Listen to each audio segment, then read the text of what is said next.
Bonjour, monsieur Ntemassad. Alors, ok, comme ça, on vient ici vous interroger relative aux travaux ou encore au réfectionnement du dit dispensaire, parce que nous voulons effectivement le réfectionner, mais nous avons des questions à vous poser. Actuellement, est-ce que le dispensaire, il est actif ou inactif? Le dispensaire est inactif depuis pratiquement 8 ans. Et quelles sont les raisons? Parce qu'on ne sait pas les raisons exactes, si c'est politique ou c'est peut-être, on ne sait pas. Mais quand j'essaie de voir, je ne vois pas un dispensaire rural qui est en train de se dérouler en ce moment. Donc, notre dispensaire est inactif depuis 8 ans. D'accord. Est-ce que c'est uniquement le dispensaire d'accord ou bien c'est un problème général? Je pense que c'est un problème général, puisque le dispensaire d'Aïring est fermé, le dispensaire d'Akok, là où je suis, est fermé, le dispensaire d'Alenbouren est fermé, le dispensaire d'Eboumen est fermé. Donc, il faut qu'on aille à niveau le centre. Alors, monsieur Dolmy, on a interrogé l'infirmière qui était affectée ici par le conseil. Elle a soumis elle a évoqué deux éléments. Elle disait qu'il y a un mauvais traitement des villageois à l'endroit des infirmiers ou des infirmières envoyés ici au village Akwal-Samayon. Je ne pense pas, puisque l'infirmière, et vous avez parlé d'infirmier, l'infirmière qui est la dernière personne qui a été affectée ici au dispensaire d'Akok était une infirmière de Bitam.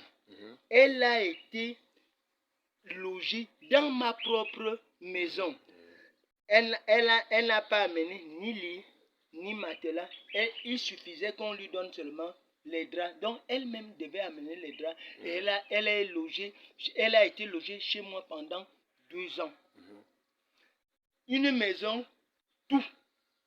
Salon, salle à manger. Et comment se fait-il que cette infirmière aujourd'hui se retrouve au centre médical de Minvoul alors que son lieu d'affectation dans le document c'est Akwal-Samayon? Le problème même, lorsque je la trouve même à Minvoul, elle n'est même pas affectée à Minvoul parce que je retrouve qu'elle gère même une pharmacie à Minvoul alors qu'elle est fonctionnaire gabonaise. Dans les documents que nous avons, cette pharmacienne ou encore cette infirmière est affectée à Akwal-Samayon. Mais comment se fait-il que cette infirmière aujourd'hui se retrouve à Akwal-Samayon? Mais c'est à vous de nous dire ça. C'est une débandade administrative. Donc nous ne connaissons pas. Ma mère, il y a eu des gens qui sont morts ici, alors qu'on ne connaissait pas. Alors que si elle était là, elle devait nous sauver de beaucoup de situations. Donc je ne sais pas pourquoi on nous a enlevé l'infirmière.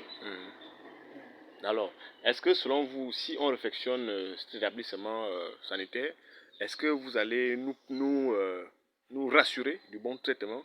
Est-ce que vous allez nous rassurer effectivement du bon fonctionnement de ce dispensaire, notamment en ce qui concerne le matériel qu'on va vous envoyer et les produits médicamenteux qu'on va vous envoyer également? Mais qui va refuser la bonne santé des humains? Nous serons vraiment très aguerris lorsque vous allez nous envoyer ces médicaments-là. Nous serons vraiment très contents de voir que ma grand-mère, moi aujourd'hui je suis en bonne santé, mais ma grand-mère, ma grande-soeur, ma soeur n'est pas en bonne santé.